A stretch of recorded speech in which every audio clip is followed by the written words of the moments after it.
रोज रोज इडली समोसे मॅगी खाऊन जर कंटाळा आला असेल ना आणि सुचत काय नसेल ना की रोज रोज बनवायचं तरी काय नाश्त्याला, तर अशा वेळेस ना तुम्हाला आज मी मस्तपैकी फक्त एक वाटी ना रव्यापासून इतका छान क्रिस्पी कुरकुरीत आणि मस्त असं स्नॅक्स दाखवणार आहे ना.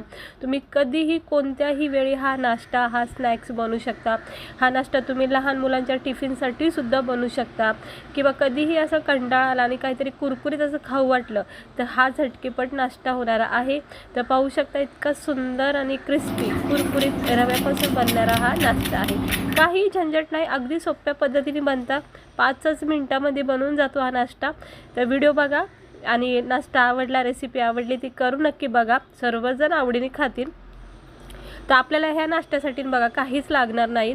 थोडंसं 1 वाटी रवा घेतली आहे आणि लाल मिरचीचा कूट असतो बघा तो घेतलेला आहे. थोडीशी कोथिंबीर घेतलेली आहे. पुन्हा एकदा सांगते, हा बारीक रवा घेतला आहे. रवा तर आपल्या घरोघरीच असतो. हे बघू शकता बारीक रवा 1 वाटी घेतलेली आहे. त्यानंतर इकडे मी लाल मिरचीचा कूट घेतला आहे बघा. आता लाल मिरचीचा कूट नसेल तर तुम्ही हिरवी मिरची कट करून घेऊ शकता किंवा थोडा लाल मसाला घेऊ शकता आणि आपली थोडी कोथिंबीर. साईडला जरा ना बिल्डिंगचं काम चालू आहे. आवाज येत असेल व्हिडिओमध्ये तर प्लीज त्याला इग्नोर करा, कारण ते बिल्डिंगचे कामं चालू असतात, त्याला आपण काय करू शकत नाही. सो त्याला इग्नोर करा. आता कढईमध्ये ना अगदी 1 चमचाभर तेल टाकायचं आणि त्यामध्ये राई जिरा तडकवून घ्यायचं. हे बघा राई आणि जिरा थोडंसं टाकायचं आणि मग त्यामध्ये आपण हे लाल मिरचीचा जो कूट घेतला ना किंवा ही हिरवी मिरचीसुद्धा इकडे वापरू शकता किंवा थोडासा लाल मसालासुद्धा इथे टाकू शकता. 1 तांब्याभर पाणी टाकायचं आणि चवीनुसार मीठ टाकायचं. थोडीशी बारीक चिरलेली जी कोथिंबीर घेतली थोडीशी टाकून घ्यायची आणि ह्या पाण्याला चांगली खळखळून उकळी येऊन द्यायची. ह्या नाश्त्यामध्ये ना तुम्ही 1 बटाटा कच्चा किसून टाकू शकता. ह्या पाण्यासोबत उकळून घ्यायचा. आता बघू शकता हे पाणी मी जरा उकळायला ठेवलं आहे. राई जिरा चवीनुसार मीठ लाल मिरचीचा कूट टाकून मस्तपैकी आता ह्याला उकळून घेऊया. हे बघा चांगला उकळी फुटलेली आहे. आता 1 वाटी जो रवा घेतला ना आपण तो याच्यामध्ये आपण थोडा टाकायचा. जर जास्त वाटला हा 1 वाटी रवा तर थोडीशी कमी टाकू शकता, काही हरकत नाही. भरपूर सारा हा नाश्ता बनतोय आणि बस आता ही प्रोसेस आहे ना ही फक्त आपली शिऱ्यासारखी, जसं आपण नॉर्मल शिरा वगैरे बनवतो बघा अगदी तसं बनवायचा. असा हा शिरा बनवून घ्यायचा. स्लो गॅस ठेवायचं आणि हलक्या हाताने याला असं मिक्स करून घ्यायचं.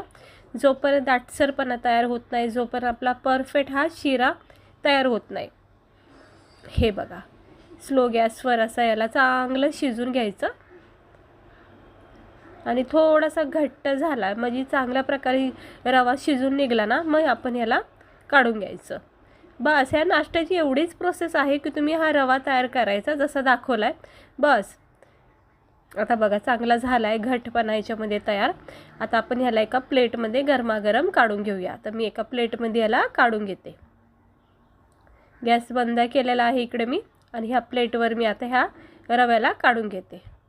बस असा एक रवा बनवायचा तिखटवाला बस. आणि ह्याला जरा असं पसरून घ्यायचं, सगळ्या वाफा निघून द्यायचा. गरम गरम अजिबात हात लावू नका, थोडं थंड होऊन द्यायचं आणि मगच आपण ह्याला असं जरा असं पसरून घेऊ. कारण काय होतं मग आतल्या ज्या वाफात ना त्यासुद्धा मग निघल्या जातात, गरमपणा याच्यामधला निघून जातो. हे थोडंसं थंड झालं असं की याच्यामध्ये ना आपण 2-3 चमचे इकडे मी तांदळाचं पीठ टाकते. 2-3 चमचे तांदळाचं पीठ टाकते. तांदळाचं पीठ टाकल्यामुळं ना नाश्त्याला खूप असा क्रिस्पीपणा येतो, कुरकुरीतपणा येतो. रवा तेलामध्ये सुटत नाही. आणि हा जर तांदळाचं पीठ नसेल टाकत तर तुम्ही 1 कच्चा बटाटा किंवा शिजलेला बटाटासुद्धा इकडे कुस्करून घेऊ शकता रव्यासोबत. पण तांदळाच्या पिठाने खूप छान तुम्हाला असं इडली डोसा खाल्ल्यासारखं फील होईल, इतकं मस्त वाटतो. तर इकडे मी 3 चमचे ना तांदळाचं पीठ मिक्स केलेलं आहे आणि रवा बऱ्यापैकी जरा थंड झाला आहे आणि थोडासा कोमट असतानाच ह्या रव्याला तांदळाच्या पिठासोबत मॅश करून घ्यायचं. इतके कुरकुरीत बनतात ना, तुम्ही करून बघा एकदा. हे तांदळाचं 2-3 चमचे पीठ टाकून रव्यामध्ये खूप भारी नाश्ता तयार होतो. हलक्या हाताने याला मिक्स करून घ्यायचं, चांगलं असं मॅश करायचं. जर चटका लागत असेल तर थोडा वेळ थांबायचं, जरा थंड होऊन द्यायचं. आणि हे असं पीठ बघा तयार झालेलं आहे. हात वगैरे स्वच्छ धुवून घ्यायचं, पुन्हा एकदा थोडंसं मॅश करायचं. आणि आता आपण ह्याचे बनवायच्या आहेत वड्या, छोट्या छोट्या, लहान लहान, मोठ्या, जशाही तुम्हाला आवडते ना तसे तुम्ही ह्या वड्या बनवू शकता. आणि कोणताही आकार देऊ शकता, लांब आकार देऊ शकता, चौकोन आकार देऊ शकता, जसे आवडतील तसे करायचे. मी जरा गोल आकारच देते. आणि तुम्ही पाहू शकता 1 वाटी रव्यापासून किती मोठा हा बॅटर तयार झाला. हे असे छोटे छोटे गोळे ना तयार करून, म्हणजे वड्या तयार करून फ्रीजमध्ये सुद्धा असं प्लास्टिकच्या बॉटलमध्ये असं पॅक करून ठेवायचं. आणि ज्यावेळेस पण तुम्हाला खायचं मन होईल नाश्ता वगैरे, त्यावेळेस काढून फक्त फ्राय करायचे. काही खराब होत नाही, 1-2-4 दिवस तरी चांगले राहतात फ्रेश. आता मी इतक्या सारे सुरुवातीचे करून घेतले, तुम्हाला दाखवण्यापुरते पहिले हे मी करून घेते. हे बघा, अशा लहान मोठ्या छोट्या जशाही आवडेल त्या आकारात वड्या बनवा. गरमागरम तेलमध्ये याला सेट करायचं. हे बघा, हलक्या हाताने गॅस स्लोच ठेवायचं. सुरुवातीलाच तेल जरा चांगलं तापून घ्यायचं. इतकं म्हणजे धूर निघेपर्यंत तेल तापवायचं नाही, नाहीतर काय होतं, रवा हा लगेच सुटला जाऊ शकतो. पण आपण ह्याच्यामध्ये तांदळाचं पीठ टाकल्यामुळं रवा अजिबात तेलामध्ये तुम्ही पाहू शकता टाकल्यासुद्धा निसटलेला नाही आहे. नॉर्मल जर रव्याचाच नाश्ता असता तर हा रवा ही वडी फुटली असते आत्तापर्यंत. आता स्लो गॅस ठेवायचा, अजिबात घाई नका करू. सुरुवातीचा 1 मिनटं असं ठेवायचं आणि मग चमच्याच्या सहाय्याने अगोदर चेक करायचं की सुटला जातोय का नाही, खालून म्हणजे चिटकलेला आहे का नाही हे चेक करायचं. अजिबात घाई नाही करायची, पलटी करायची.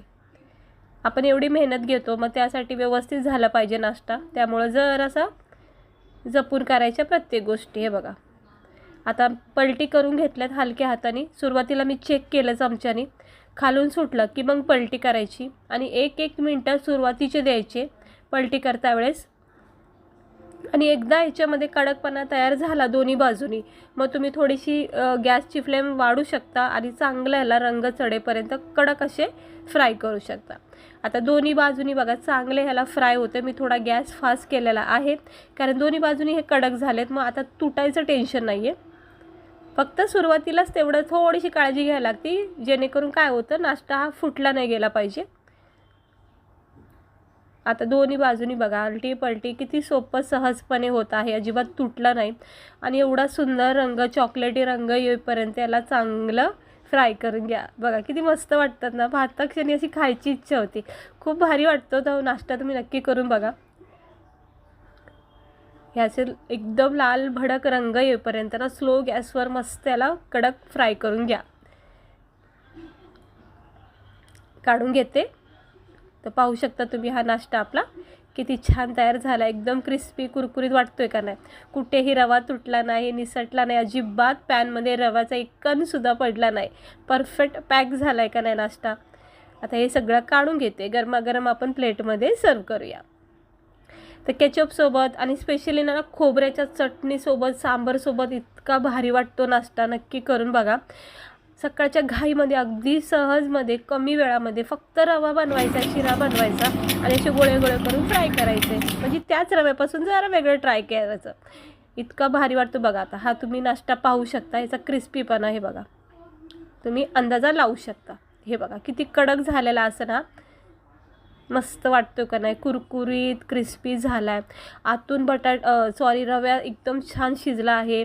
वरून तांदळाच्या पिठाचा एक फ्लेवर टाकला आहे, म्हणजे इडली डोसे खाल्ल्यासारखं सुद्धा तुम्हाला वाटेल, इतका मस्त वाटतो. म्हणजे ना मेंदू वडे वगैरे एकदा नाही खाल्ले ना तरी चालेल, पण हा नाश्ता तुम्ही एकदा करून बघा. खोबऱ्याची चटणी झणझणीत आणि सांबर असेल ना, बस अप्रतिम नाश्ता होईल. आणि लहान मुलाच्या नाश्त्याचं टेन्शन घेऊ नका, असे सोपे सोपे नाश्ते नक्की करून बघा. टिफिनला सुद्धा तुम्ही त्यांना हे देऊ शकता खोबऱ्याच्या चटणीसोबत वगैरे. तर कशी वाटली तुम्हाला आपली ही 1 वाटी रव्यापासून होणाऱ्या नाश्त्याची? आवडली असेल तर लगेच करून बघा उद्याच्या सकाळच्या नाश्त्यासाठी. सगळेजण आवडीने खातील आणि नेहमी तुम्ही करून पण बघता. तर चला आता मी तर घेते फिनिश करून, तुम्ही पण या सगळे खायला. आणि हो, व्हिडिओ आवडला असेल तर लाईक करा. असेच व्हिडिओ बघण्यासाठी चॅनेलला